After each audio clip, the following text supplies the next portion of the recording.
right, well, welcome back to the last video of our 157th anniversary Facebook Live coverage of the first day of the Battle of Gettysburg. You're with the Seminary Ridge Museum. We're going to be talking about what goes on here on the Seminary grounds after the first day's fighting. We're going to start with right after the Union Army has retreated across this very ground, and we're going to talk about what goes on as Robert E. Lee and his high command come up here on that evening of July 1st, and then are using the ground here around the seminary on July 2nd, July 3rd, and even July 4th to make some really, really crucial decisions that affect the outcome of the battle and then eventually the retreat. So Daryl, you're going to kick it off by talking a little bit about what Lee and Longstreet are doing and seeing as they're right here. This is not exactly what Robert E. Lee expected to see on the afternoon of July 1st. He left his headquarters early that morning with James Longstreet from over in Chambersburg. They had ridden across the South Mountains. Longstreet's troops were entangled with the wagon trains of Johnson's division as they were trying to move across the mountains. But Lee and Longstreet came down to Cashtown together and started moving towards Gettysburg, heard the firing. Lee decided to ride forward to take in the situation and to see what was going on. Remember, this is a campaign that Lee has been planning at least since the beginning of 1863 and quite possibly at the end of 1862 in the wake of the Sharpsburg campaign. So there's been a lot of thinking about the summer of 1863 in the high command of the Army of Northern Virginia, in the political then in consultation in the spring with the Davis administration. How are we going to prosecute the war in the summer of 1863? And of course, Lee, we know, is able to convince Jefferson Davis and his cabinet that the right move was to invade the North, to move into Maryland and move into Pennsylvania and try to keep his army in Pennsylvania for a while, but also to affect the morale of the North, to make it appear that the war was interminable and it couldn't be won. And all of this thinking, all of this planning comes to a head, and all of the combat we've talked about over the course of the day, it comes to a head, and Robert E. Lee has a lot of decisions to make. He appears on the battlefield at about 1 o'clock. He shows up just behind Hers Ridge and takes in the battle from that area. And then as the United States troops fall back off of the ridge about 4:30 or 5 in the afternoon, Lee rides back up to the Seminary Ridge area, where he's joined by James Longstreet, who's come back across the mountains and joins Lee late in the afternoon about this time of the day. And the two decide that they are going to take a look at what is in front of them. Now, if you're standing here, we're right next to the Crowth House on the seminary campus, just behind where Wainwright's battery was, or battalion, or excuse me, brigade of artillery was just an hour earlier. And had you been standing here, you would have been able to see very clearly back into town. You would have been able to see very clearly back towards East Cemetery Hill, and then the edges of Cemetery Ridge. The copse of trees area would probably have been in view here, because there was nothing between here and there. There were a couple of orchards down the slope. There were a few houses on the outskirts, or as Johnston Pettigrew would have put it, the suburbs of Gettysburg. But you would have had a very, very clear view of the United States line as it was beginning to coalesce around East Cemetery Hill and Cemetery Ridge. Lee and Longstreet want to take a look, and they take a ride down the farm lane that's now the tour road, and they go down towards the McMillan farm. Now remember, at the same time, Richard Ewell's troops are over in the Culp's Hill area. Early's division is continuing to advance towards Culp's Hill. Lee has not seen Ewell in several days, or quite a few days, and Ewell is still continuing to act on his own initiative. And so Ewell and the active forces are back off towards Cemetery Hill. The Confederate troops are following. Some of Perrin's men had followed the retreating Federal troops into town, but then had been recalled. And so at this time, Lee and Longstreet take a ride down down Seminary Ridge, along the farm lane, down to the McMillan farm, and there they stop to look at the United States line. And that's where the famous exchange with Campbell Brown takes place about take the hill if practicable. Lee and Longstreet are looking at a very formidable line in front of them, and they are trying to make decisions about how to proceed. And they've not decided to commit, Lee has not decided to commit Richard Anderson's 5 brigades that are just behind him, back towards Hers Ridge. James Lane's troops have not been pushed forward because Robert E. Lee doesn't know what's behind the hills. Robert E. Lee's reconnaissance has not been up to par. He's been caught by surprise by the advance of the United States Army, and he does not know what's behind the hills. He then comes back.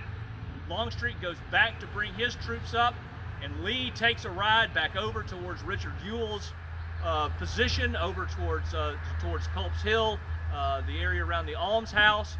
He stops at the college. He takes a look from the cupola there to get a picture of the view.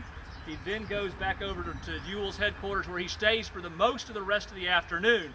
A pretty heated conversation takes place between Early and Lee and Rhodes and Ewell, and they're trying to decide what's going to happen and how the corps of Richard Ewell is going to be deployed. Lee is in favor in the early phases of the early part of the evening of bringing Ewell's troops back over to Seminary Ridge. But Ewell is able to convince Lee that the best thing to do is to leave those troops over on the left flank down towards Culp's Hill, because Ewell believes that he can attack and take the hill. A lot of decisions are being made between 5 o'clock in the afternoon and midnight on July 1st and early into the morning of July 2nd.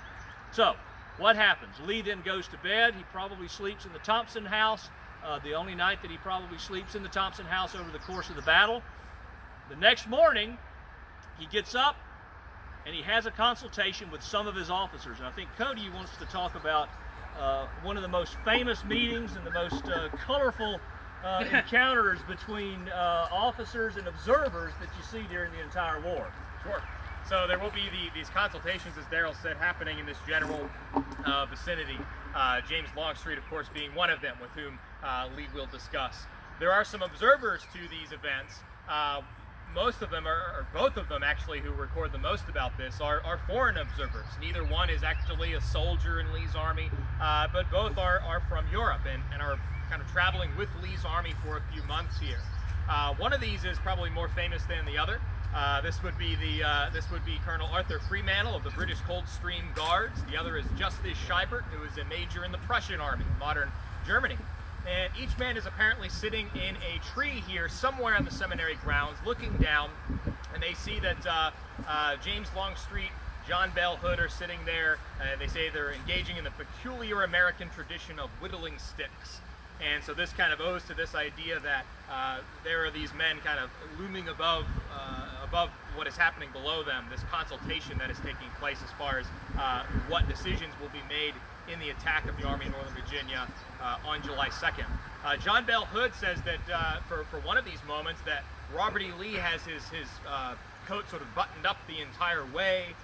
There are a couple of accounts that say that Lee, it doesn't seem completely well. This goes into one of those maybe mythologized aspects of the Gettysburg campaign. Certainly, he is sick at this point in time as well. But there will be these observers in the form of Freemantle and Scheibert.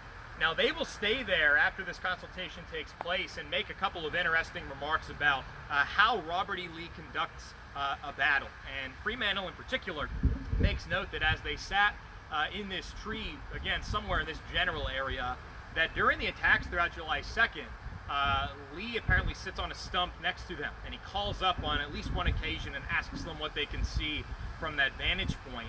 And by Fremantle's recollection, in the book he would write really just a few months after he left the Army of Northern Virginia, he says that it was apparently Lee's motif that he would essentially give an order, allow it to take shape, and was completely hands-off. And that's, of course, common for an Army commander. Some felt even more so for Lee here at the Battle of Gettysburg. And Freemantle says that by his recollection, he only saw Lee send one note and receive one in response throughout much of the attack that is taking place here on July 2nd.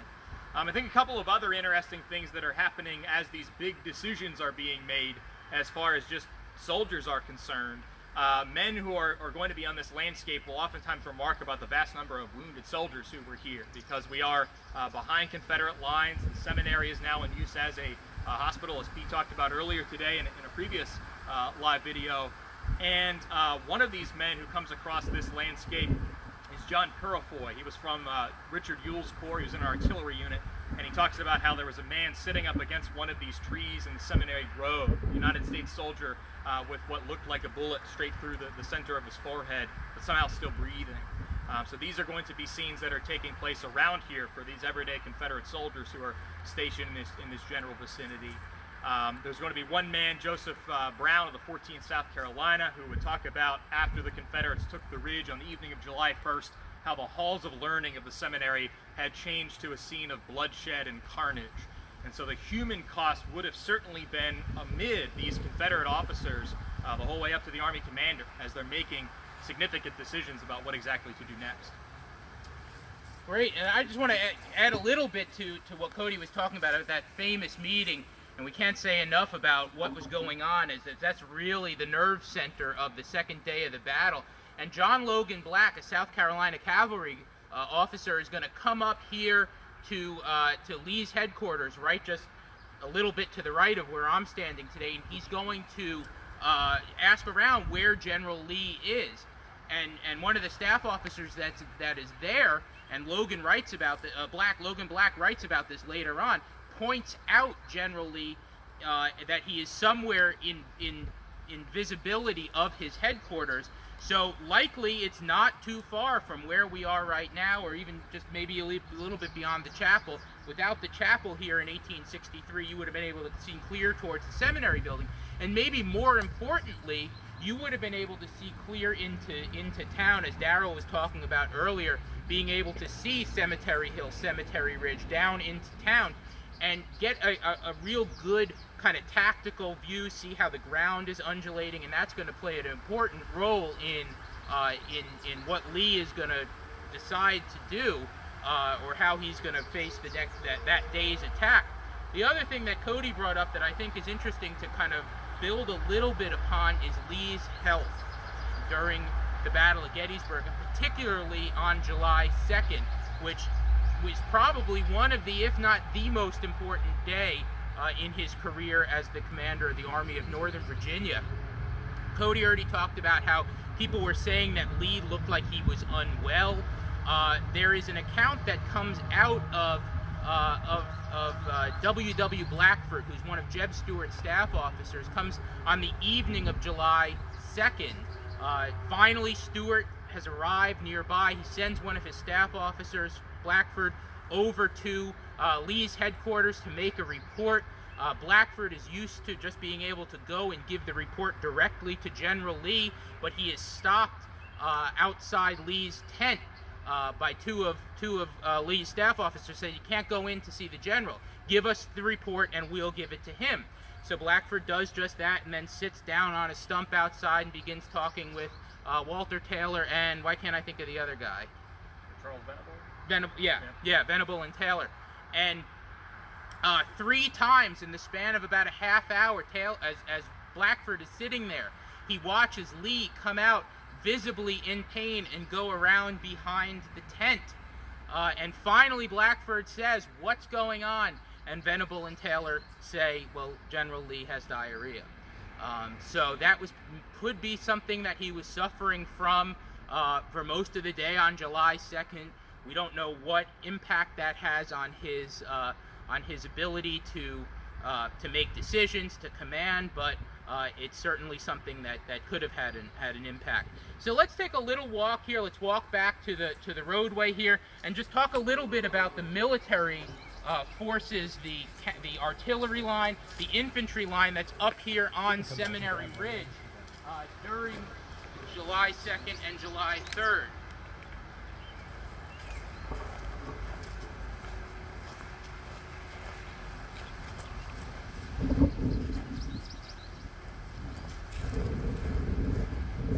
So Rob, I don't know if you can pan a little bit to the north, we can kind of see down towards the Thompson property. You can't see the Mary Thompson house, but you can see the James Thompson house on this side of the road, the white building there with the second floor balcony.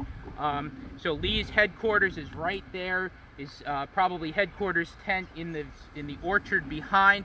And then down this roadway, there was a dirt lane that connected the Chambersburg Pike to the Fairfield Road. And in this roadway, you would have seen the men of Junius Daniels' brigade of North Carolinians supporting some of the artillery batteries that are up here on Seminary Ridge, aimed at Cemetery Hill, at the Union batteries on Cemetery Hill. And most of those would have been down beyond past the library, probably about a half-mile down. And one of those is the battery of 3rd Richmond howitzers under the and one of the members of the 3rd Richmond howitzers was William White, who writes, on the morning of July 2nd, artillery batteries are aimed toward Cemetery Hill, where the Union Army had amassed 40 guns. And White says, quote, "Every hill bristled with the cannon charged to the mouth with murderous grape."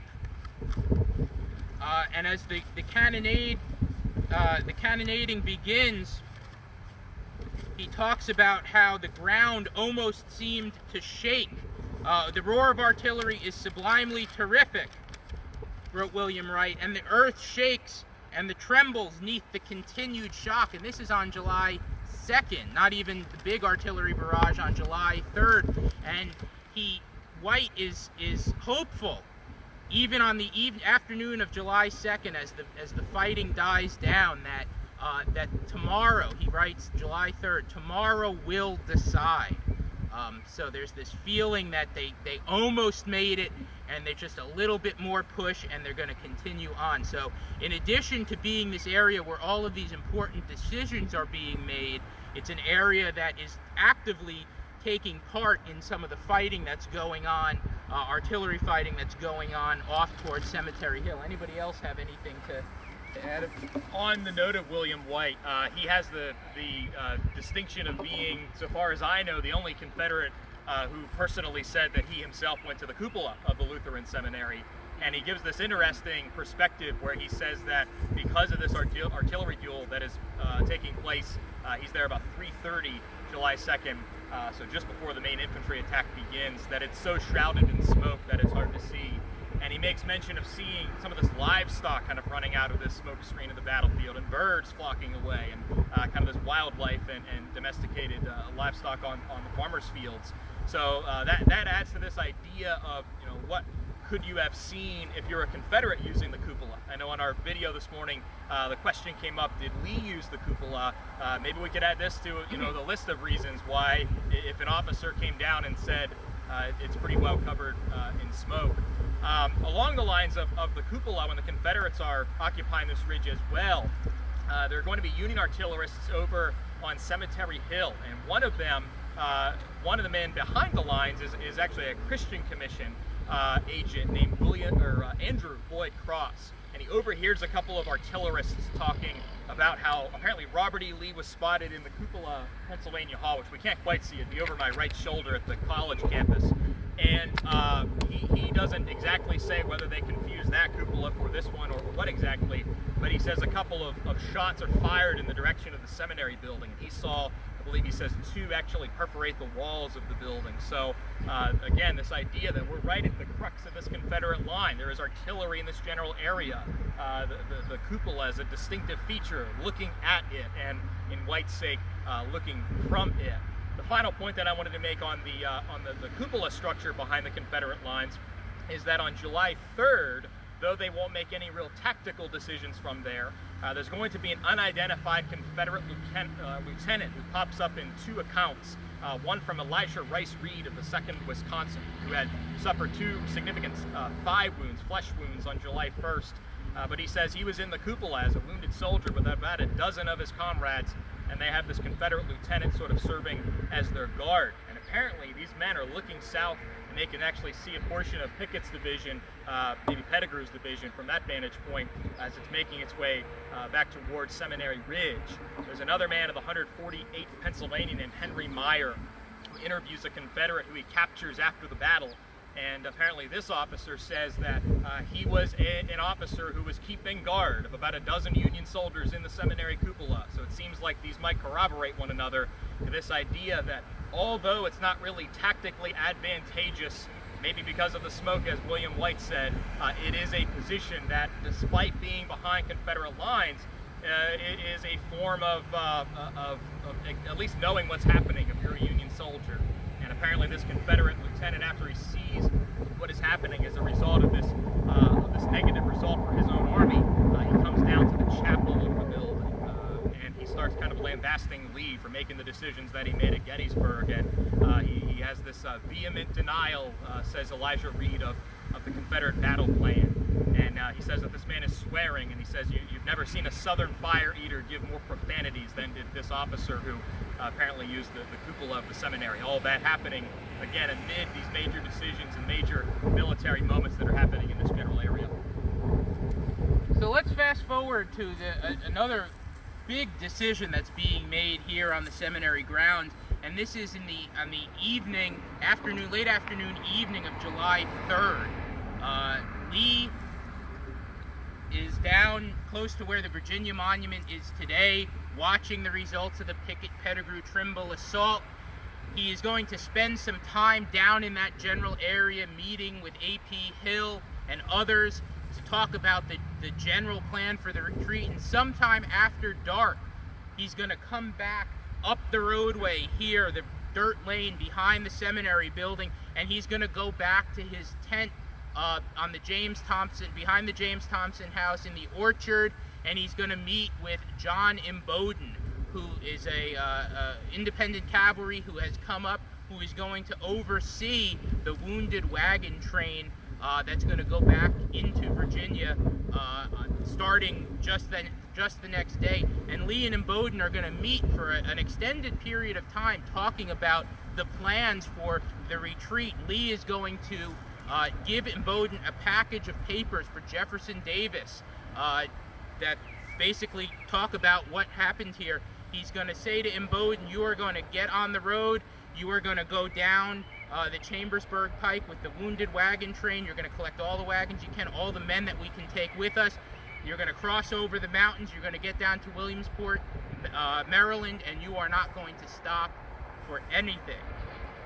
And by midnight, a little bit after this plan is being put into place, Lee is still making plans to pull the different parts of the army back here to Seminary Ridge. He's going to have Richard Ewell's corps on the other side of town kind of flip back and take a position extending north towards Oak Hill. Longstreet is going to refuse the southern part of his line, so the whole Confederate line is going to pull back here to Seminary Ridge in preparations for the withdrawal. Now, the withdrawal of the walking soldiers, the men that have not been wounded, is going to be down the Hagerstown or Fairfield Road over Monterey Pass by Fairfield, and then down into through Hagerstown and into Williamsport. But the wounded wagon train, and they make it. It's an unbelievable. And Daryl, just talk. You want to say a little bit about the wounded wagon train? It's just an unbelievable. Yeah, it really is an unbelievable feat. Between 12 o'clock and within a 12-hour span, Lee and Imboden, and largely Imboden, is able to organize a 17-mile-long train that's going to evacuate thousands of Confederate wounded men, and going to have them in Williamsport within 24 hours. And had the river not been swollen by the rains back to the west, he would have gotten across the river and been back down into Virginia. But it really speaks, and we talked about this just the other day, it really speaks to the logistical maturity of both of the armies, that Lee is going to be able to give a very a pretty general order instruction to Imboden, but then participate in the planning of the operation, but then leave it up to Imboden to execute. But so Imboden has to be able to give orders down the chain of command, to organize these wagons, to load the men in from the the various field hospitals.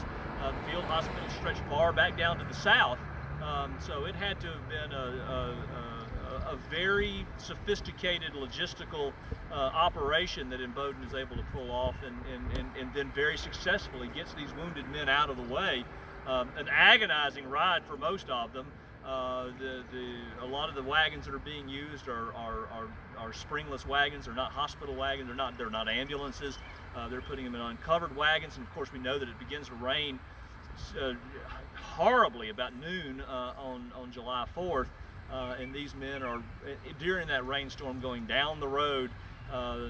Some of them begging to be taken out of the wagons and left on the side of the road to die. Some dying and being buried on the side of the road. It's a pretty agonizing story to even think about, but it does speak to the sophistication of these armies that you're looking at. These are professional armies. The Confederate Army had developed a really genuine capacity for waging war, and this evacuation, I think, really speaks to the ways that they were able to function. So. And Lee certainly has his hands back on the wheel by the evening. Yeah, he does, and it's very interesting to contrast. We've talked about this for hours, to contrast Robert E. Lee on July 2nd, and then on the night of the 3rd, and all day during the entire retreat. He's very hands-on. Even getting down to Williamsport, to laying out the defenses himself. Yeah, he's very involved in everything that happens after Pickett's charge is over. It's quite remarkable that it's almost inexplicable. But even you go back to when they're crossing the river on June 22nd and 23rd, and he's behind his men. He's coming back. He's 2 days march bringing up the rear. Yeah, he's one of the last guys across, last Confederates across the river. Yeah. But he recognizes that that in order to get out of this and to get out of this safely, he's got to really sort of take charge, and we almost see kind of a different Robert E. Lee when we get to this moment. So really interesting transformation taking place. Yeah.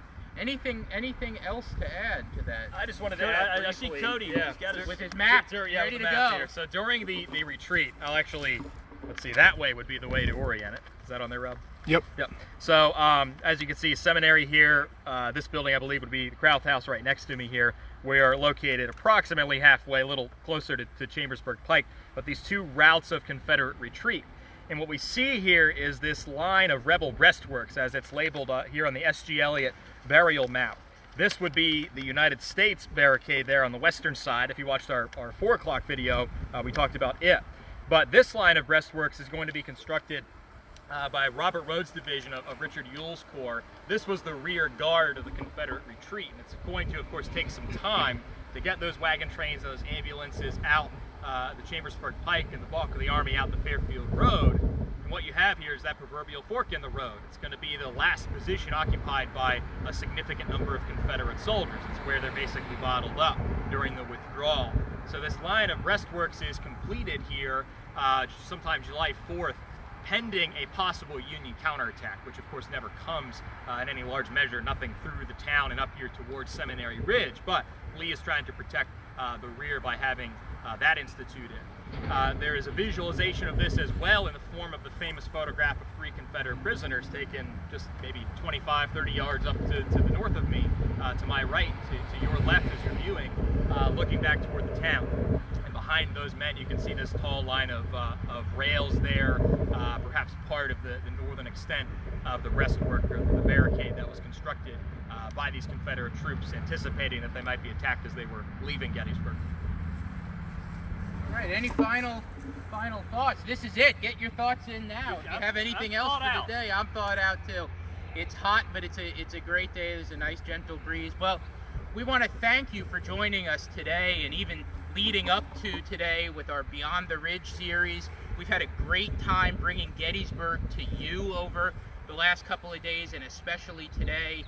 We know that it's hard for a lot of people to not be able to come here for the anniversary this year, but we're really thrilled to be able to bring it to you. Like these videos, comment on them, share them with your friends, share Seminary Ridge Museum and Education Center with your friends. If you're looking for even more, Daryl is going to be out tomorrow with the American Battlefield Trust, right? Probably, yes. Probably, yeah. Check it out tomorrow, and there's some really other great videos coming from our partners like American Battlefield Trust and the Park Service, so we encourage you to check that out. And we hope the Seminary Ridge Museum is open. We hope that you will come and see us up here on Seminary Ridge. We are open right now Fridays, Saturdays, Sundays, and Mondays, 9 a.m. to 5 p.m. You can come up and get your very own tour from the cupola and see the view and see the importance of this ground. And we hope to see you on the ridge soon. Thank you, everyone.